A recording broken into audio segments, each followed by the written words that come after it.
listeners. This is Jeff Malone, your pop culture maven, and one half of the hosting duo on That's Auntertainment. And this is, in fact, a mini episode of That's Auntertainment. To be specific, it's a What's Jeff Watching mini episode, in which I, your pop culture maven, Jeff Malone, dump out some thoughts on some movies and TV shows I've been watching lately that we haven't had a chance to get to in the main full-length episodes here on the pod. Yeah, because I am passionate about the stuff I'm watching, and I like to share my thoughts. And, it could turn out that these episodes are just for me. Maybe nobody is listening. And that's okay. It's still nice to put mouth to microphone and process how these movies and shows have affected me. But if you are listening, thank you very much. Hopefully you find something interesting about listening to me go on, prattle on about all of this. And hopefully you can get some takeaways. I would hope that you find some value on tuning into our podcast dial.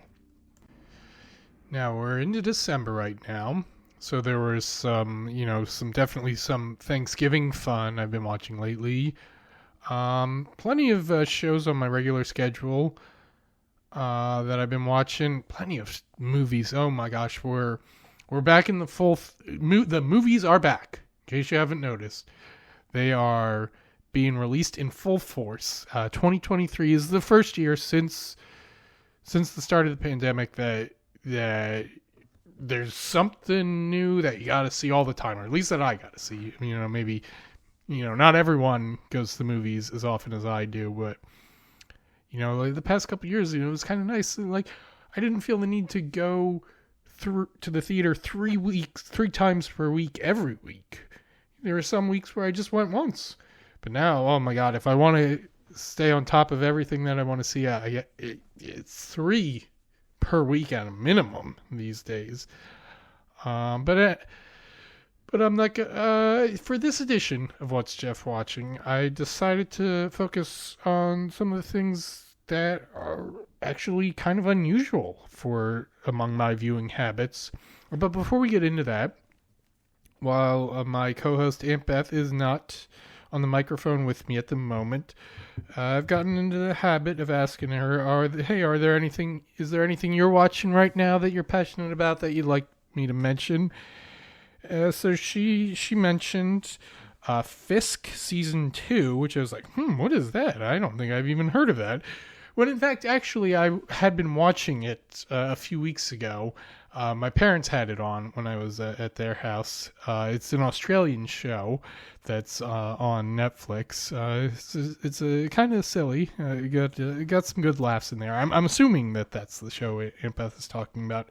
She just gave me a list. She didn't expand with too many descriptions, so I had to look them up, and I'm assuming that my detective work is accurate for what these shows are. I mean, I've heard of most of them, unless there's another show called Fisk out there. I mean, it's a pretty simple title, so could be. She also mentioned The Gilded Age, interestingly enough. Survivor, that show's still on. I wonder if Aunt Beth has watched every single season of Survivor. Should ask her about that. Maybe she could do her own episode where she ranks her favorite seasons or something like that. I'll see if she'd be interested in doing that. And she mentioned Julia, which I believe is the HBO Max show about Julia Child. I'm calling it HBO Max. It's always HBO Max to me. And 6 Feet Under, which is a show that ended probably like 15 years ago, if not more. I guess she's just getting into it. That's a show about a family who owns a funeral home, and it's all about the comings and goings of that funeral home, as far as I know. high quality family drama. Apparently, lots of people love that show. I know Peter Krause is one of the stars, and he was on Parenthood, which is a show that both Beth and I watched. So I believe she's a fan of his.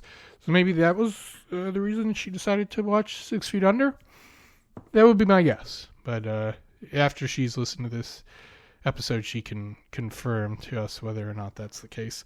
Anyway, so I asked her if these shows are all good, and she said yes, very. I would imagine, I would have assumed that would have been the case based on her decision to mention them to me. Anyway, yeah, so I was about to say, as for what I've been watching, I'm not going to get into the details of everything I've been watching, but I wanted to spotlight a few shows that are kind of outside my normal viewing routine. I've had a few urges, a few pangs lately where I'm like, I want to ruffle up my routine a bit. And that's not a channel. These are the thoughts going through my head. I'm like, that's not a channel I usually click on, but let me try it out. Maybe I'll enjoy it. Because yes, I'm a channel that I click on. You might be thinking, what channel click on? Aren't you haven't you cut the cord? And no, I certainly haven't. I still believe that cable television is the best way to watch TV. I also subscribe to several of the streamers, so this day and age, if you're a dedicated TV fan, you come at it from all sources. Anyway, so that's a whole another thing. But anyway, I'm happy to.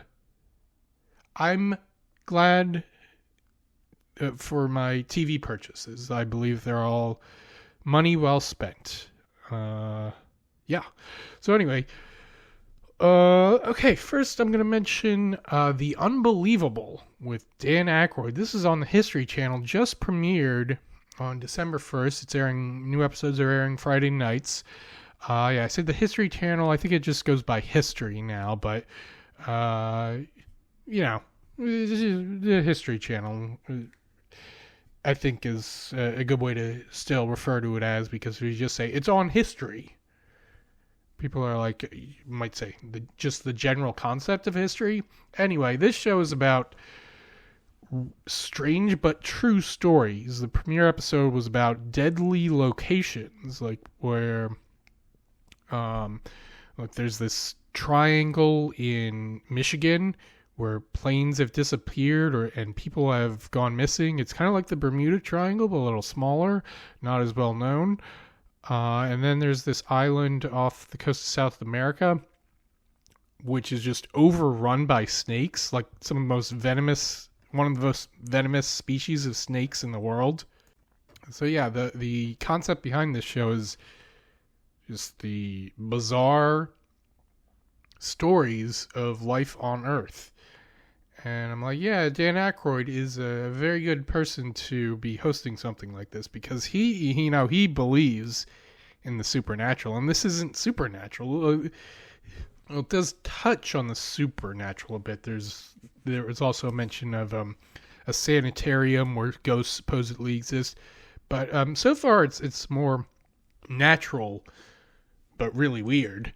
And one of the talking heads on the first episode, at least, we'll see if he shows up later, was Austin Rogers, former Jeopardy champ. One of the best Jeopardy champs of the past 10 years or so. So I guess he's a history buff as well. When he was on Jeopardy, his occupation was bartender. Maybe he's moved on to television talking head now. Maybe he's appeared on other History Channel shows.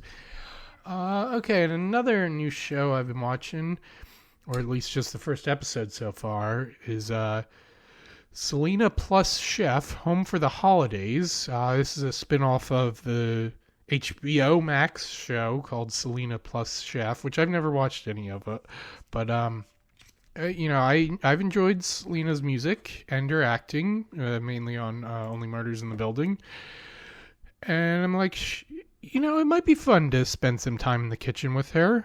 I'll just turn it on as like background viewing, while I'm like checking email or scrolling through, things that I don't have to pay full attention to. That might be fun to add a nice bit of holiday cheer to my living room while I'm getting some stuff done.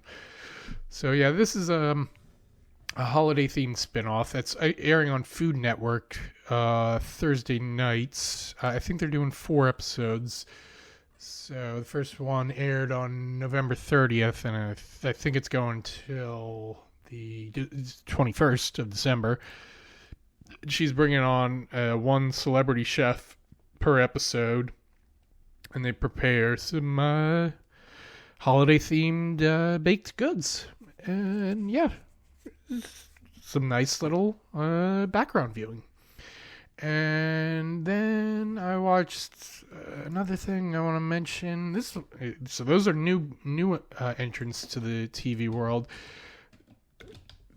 But this next one is, well, new to me. Has been around for quite a while, and that is Svengoolie, which was originally on local Chicago channel back in the 70s, and now it's on MeTV on Saturday nights. It's about it's kind of like Elvira, or one of those shows where someone is dressed up as like this spooky character who's hosting a movie show. So Svengoolie shows like old horror movies from like the 40s, 50s, and 60s. And in between the movie does provide some background information about the actors and directors and other fascinating tidbits about the production of the movie and whatnot, and also provides some really corny jokes and really silly sketches. I mean, these are the corniest of corny jokes, maybe even a little too corny for me.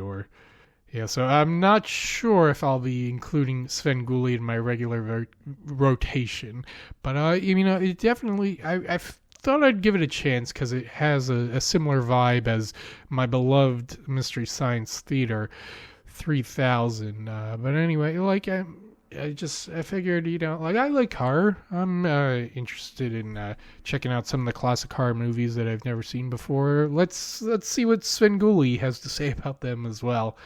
So that's how that happened. Anyway, so that's the latest edition of What's Jeff Watching for you all. If you want to let me know what you've been watching, you can email us at that's Auntertainmentpodcast@gmail.com, and you can also reach out to us on Twitter, Facebook, or Instagram if you're on there. And you can also, of course, support our Patreon if you'd like to. You can listen to episodes early if you do that.